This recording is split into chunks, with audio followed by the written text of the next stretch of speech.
Hello, welcome to Dear Career. We are really excited to be here this week. Hi, Julie. Hello, nice to see you. You too. Every week we go through a question from our audience and give different career coaches perspectives. So this week's question was really good and I really related to it. Do you want to let us know what the question was, Julie? Absolutely. So this week we had a question through. I'm going to read it to you. I'm successful on paper, but I'm completely exhausted. How do I know whether I need a new job or whether I just need to change how I'm living and working? And I love that because I think exhaustion right now, it just seems to be everywhere. Everyone is just feeling exhausted. I'm not sure if it's just the heat that's happening in the world at the moment or just everything that's happening in news, just all the external impacts. But everyone seems to be exhausted. And I don't know if you're seeing that as well, Nikki, but certainly I am from the clients that I'm speaking to at the moment. I definitely am. And I can relate having gone through it at different points in my own life.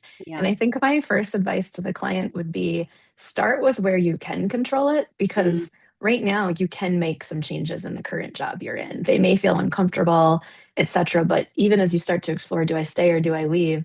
I mm, always ask clients, what can you do now? Because should you leave, they'll have to survive without you. And these are yeah. also good skills to learn now before you go to the next job if Yeah. that's what you end up doing. That is always the thing I really highlight with folks because if you go to the next job and you have imposter syndrome and you're a grasshopper and you're just like, let me prove myself over and over, like you might end up in the same spot. So I guess I would first say, where can we take a look at what changes can be done now in terms of like boundaries, maybe not checking email 24/7. But I'd want to know like, where's the exhaustion really starting? Or is it nothing to do with work? And can we Mm, address some stuff outside of work? yeah.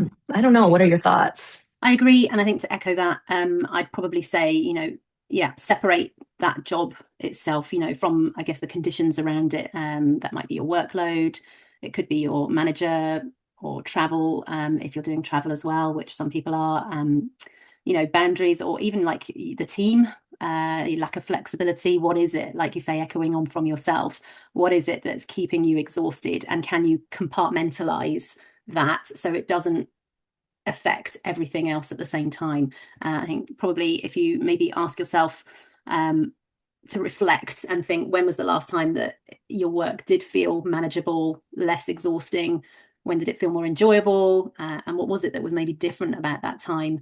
And that might start that process for you to think. Because when we feel we're in that spiral and we're kind of going down in that spiral, it's very difficult to pull yourself out of it. And it's very It difficult is. to have that peripheral vision again. So it's almost taking your blinkers off, compartmentalizing all the points of stress, and then really reflecting, like I said, on back on when things did feel more manageable or enjoyable. I would totally agree. I completely agree. And I was actually going to pull this app up on my phone. We are not getting paid for this recommendation, but I discovered this app and I want to make sure I have the best, yeah, the name of it. So Instagram always, sends you all these like ads and Yeah. stuff. And this one kept popping up over and over about the super confident woman about articulation training. I had never Okay. heard of it. So I signed up for it and it's called Rise Guide. Again, this is not sponsored or anything. But what's interesting is I thought I was signing up for an app to like learn communication skills for Yeah. this podcast because I have some work to do. And interestingly enough, yesterday's exercise was mainly around boundaries and was a lot Okay. around like, we're not focused on being nice, we're focused on earning respect. And so I would say when folks are facing exhaustion, I would think about where are you letting other people in too much? Because typically, at least Mm, from my past experience, we're giving too much to a boss, or we're giving too much to our kids, or we're giving too much to our spouse. We're just like doing all of this stuff for everyone else. And if we really dial it back and think about, okay, where do some changes need to be made there? That is where I would recommend people start first, as well as what are you doing for self care? And I know that that topic is so obnoxious, but I had a coach who recently went through a really bad divorce, and she described it as she did Olympian style self care to mm, get through the process because it I was love so that. awful. And so I think those are more on like the personal fronts. But from a work perspective, I think you brought up such great topics because I have usually found that the folks that are really exhausted at work is because of a lack of boundaries, because they're Yeah. just not saying no or they're Yeah. letting things get dumped on them. And so learning how to do those things and working that muscle would be my first advice. But then I'd Mm, also, from there, would want to tap into, is it just because you don't like this anymore? mhm. And like, why is that? I would be curious on that. What do you think, Julie? Yeah, absolutely. I think I love the whole boundaries idea. There's so often where we're trying to prove ourselves sometimes, and then that becomes you're saying yes to everything, which naturally leads to exhaustion. But then it becomes blurred and it becomes a natural, a given. So the more you're saying yes to things, the more it's expected of you, and naturally you're going to become more exhausted from that. I Yes. love that app. I'm going to have a look at that as well. And again, I know one of the questions that we've had, which will probably come across in another session of Dear Career, is when should we say no and when should we say yes? Because we get so many conflicting pieces of advice of, learn your boundaries, learn to say no. And then on the flip side, we're getting a lot of people and noise coming to us saying, stop saying no, say yes to things. Mm. And at what point, works for you to alleviate that exhaustion? I think other things I would look for are whether the feeling of exhaustion maybe follows you across weekends or vacations or even different projects that you're doing, or if it's maybe triggered by specific parts of the role. I think that, because it might not be the whole job, it could Yeah. just be little parts of it that, like you say, if you're that exhausted and you're thinking, my gosh, I need to change, get a new job, are you going to jump from the frying pan into the fire? Is that going to follow you into that role? So I think before you make any rash decisions, before you make any quick exits, really think about what it is that's the trigger for this, and if that's something that can be easily fixed. Sometimes we inflate things so much that they don't need to be that inflated. They can actually be brought right back down, and it's reflecting, acknowledging that maybe we haven't set clear boundaries, and then thinking clearly about a future plan rather than doing a quick snap decision. Such a good point. I was Yeah. having drinks with a friend a couple of weeks ago, and I've heard this a lot at my life stage of they're like, I just want to take a match and blow the whole thing up. Like, I'm so Okay. sick of my job. I'm so sick of everything. And when I think that when you're exhausted like that, that can feel like a really, like Yeah. this will just fix everything. And obviously, there's some interesting things out of Stanford. There's like a life design course that they've done, and they talk about these types of things from a prototyping perspective. And so Mm. they're big fans of like, okay, test it out, like create a prototype, test it out, and see how it goes. So it's really taking almost a scientific approach to Hmm. some of these challenges. And so I would ask the person who wrote in, like, really think about, why am I exhausted? Like, is Hmm. it from this, like you said, this specific aspect of work? Is it I'm not getting enough sleep? Whatever it is, like identify why and maybe come up with 4 or 5 areas that you think this is causing some of this. And then what can you do about it? What are some potential solutions? But at the end of the day, what I see over and over with clients and myself is, what are you willing to actually do about it? Because I think a lot of us will think it, we'll talk about it, we'll even say, let's blow the match up or let's test Yeah. things out. But I think before you can do any of this, you have to ask yourself, how much am I willing to invest in this to make a change? And am I wanting to make a change right now? Because clearly something's out of line, and it doesn't mean it needs to be a job change. It might just mean you're going to bed earlier. I don't know what it may Yeah. be. Yeah. But I Absolutely. think folks have to really think about, like, deep down, what's driving me to make this change and how committed am I? Because otherwise, it's just a lot of talk and a lot of thinking and a lot of exercises that might make you more tired and more exhausted because now you have more homework on your plate. Absolutely. And I think, it's sometimes a change creates, another change, and that creates, like you say, more exhaustion that comes with that as well. So, as you brilliantly said, to take on, could it be just taking on fewer responsibilities? Could it be having some time off? Because we all know that some of us are not the best at taking time off. Could it be a simple conversation with your manager? Is it your comfort levels with how you speak to your manager? Could you find a way that you could address this? Or is it exploring another internal route in your current role, in your current company? Could it just be that you are exhausted doing the same thing day in and day out, and you just need something to switch up? Because sometimes, I mean, it's such a cliche saying, isn't it? But a change is as good as a holiday. So Yeah. sometimes it just needs you need some small difference in the role that you're doing to make it more interesting, more invigorating to you, and naturally it could become less exhausting in that way. But I think, like you say, boundaries, really thinking about whether making a change is going to create more exhaustion for you, and if that's a positive exhaustion. I know that Yeah. sounds so counterintuitive, but sometimes it's like a positive stress. You can have a positive exhaustion, so that there's going to be an end to it. When you're changing roles, you're naturally exhausted from learning something new, learning new companies. Is that a trade-off that you're willing to make for the exhaustion that you're feeling now?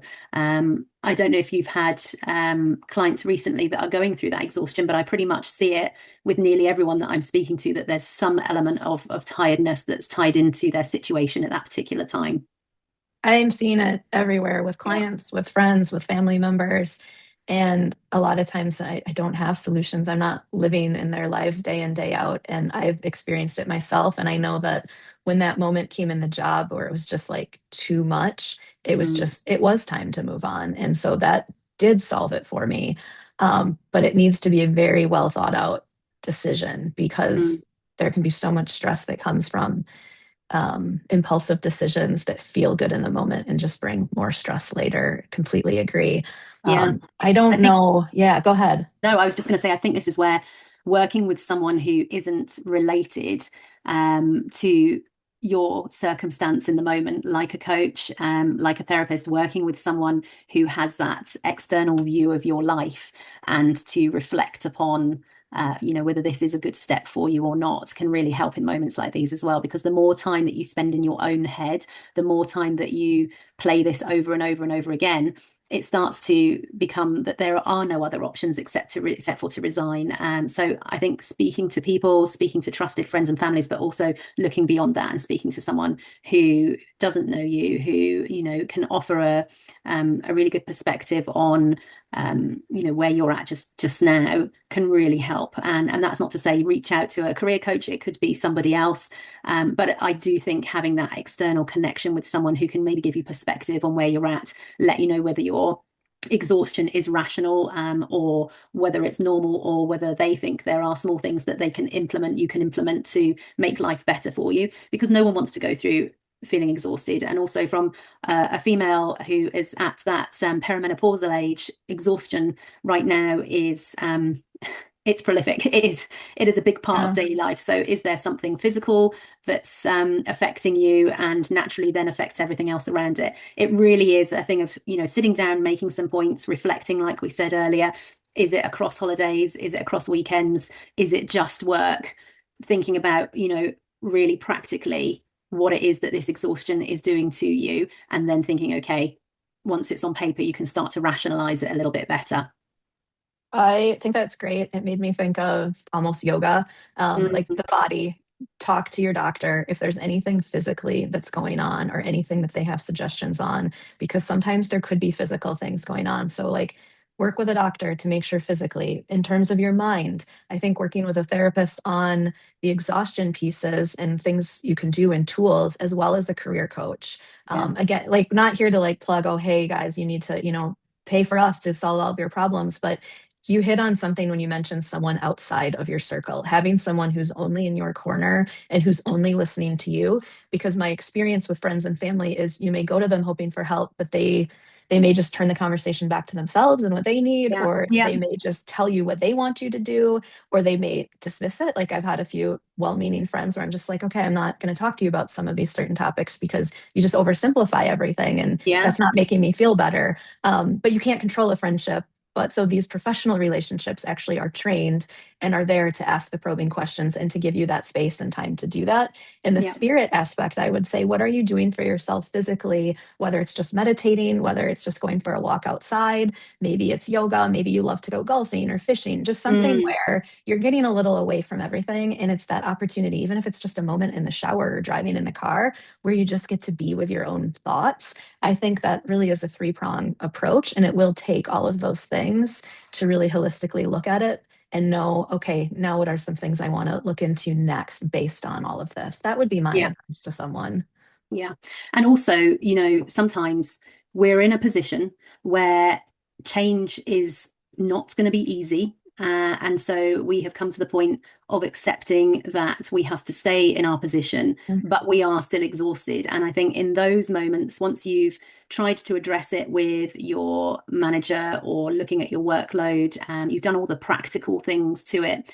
Quite right, as you say, look at those external factors, look at what parts of your life do bring you that energy, and think, okay, what is it about that brings me energy, and how can I, if I can, bring that into my work? Is there any batteries that I can, metaphorically bring into my day that are going to give me that extra charge, that feeling of energy? What is it that's about that external yoga or golf or whatever else it is? Is it taking a walk during your day to, Mhm. bring some fresh air into those lungs? Or, because sometimes we can't change. We can't change our jobs. or whatever. We can't change things that are exhausting us. Sometimes we have caseloads, or we have work deadlines that must be met, and we cannot get out of that. So it's managing your exhaustion so that you are still doing the best job that you possibly can, which naturally lifts you, knowing that you are doing the best that you can do. But you have to do that self-care to understand what it is that's going to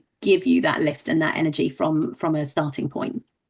I love that. And then my last piece of advice, and I know that this is really hard, but is sometimes just brutal acceptance and moving on. So I'm thinking of some scenarios of people who've told me lately just different office politics are really impacting their team. And Okay. the reality is nothing's going to change about it. Like they're Yeah. not going to terminate the pot stirrer. They're not going to, bring in some fancy consultant and change the team dynamics. I mean, there's always these great answers to things, but the reality is it's not going to change. And so these individuals do have to face, do I want to move on? No, they don't. They like it there. So Mm, sometimes you have to learn to accept certain things and move on beyond them, because if you sit in it, complaining about it, being frustrated by it, hoping yeah, something will change, that is an exhausting place to be because it's it never is. going to change. And the It people is. that I've seen that really do well in their careers or in environments have this ability to have that brutal acceptance and just know that, okay, I don't like this, but I'm going to have to move on from it and I can't sit in it. And the ones who sit in it tend to just have a harder time with it. And it's just something I've seen anecdotally. And I Yeah. know it's easier said than done when you're like, this person is just terrible. And Mm, because of it, it's causing me more workload. It's causing this, it's causing that. It's like insulting, it's offensive. Like it could be a variety of things. yeah. And just, or even just like a physical aspect of the job. Like there's some folks who are like, I'm sitting on the factory floor every day. Like I'm tired. Like I'm just bone tired from some of this stuff. And, I just at some point, what do you have to accept? And then I mean, the physical one I feel like is a little different than the mental aspect piece Yeah, because that's a different conversation, I think. it But is. that would be my other advice to folks, just because there may be so many things that you can't change and you're letting them frustrate you. And it's like at the end of the day, if tomorrow something horrific happened in your life, would those things really still be bothering you? Or would you Mm, just have to move forward? Like any of us who had kids, all that drama seemed like a lot leading up to maternity leave. And then, like, the minute you're in labor, you're like, I got something else to yeah. focus on. I've seen a Yeah. lot of women who are like, I'll be on my phone checking. And I'm like, you're not going to care. Yeah. Like, and life went on and they went back and everything was fine. So I don't know, not to have such extremes, but I do think if there's anything you can do there, it can be helpful. Easier said than done, but worth addressing. Yeah, absolutely. Take a step outside, take a step back, and see if you can try and look at it through a different lens, almost someone else looking in at your life. I think that makes great sense as well. Well, I think that's been a great conversation today, and I hope that we've helped in some way to answer that question, or at least create some ideas or thoughts around, whether it's exhaustion that needs to have an immediate change, or whether it's just something the way that you're living and working that can be changed in the moment. So hopefully that's helped to answer the question. In Dear Career, we do appreciate any of your questions that come through to us. You can DM us. We'll Yes. add our links below as well. And like I say, it's you who fuels Dear Career. I think you'll agree, Nikki, that it's we rely on you and your questions to us. So feel free to send any of those through to us. And in the meantime, we'll look forward to seeing you next time. Sounds good. Bye, Julie. Thank you, See everyone. you. Bye bye.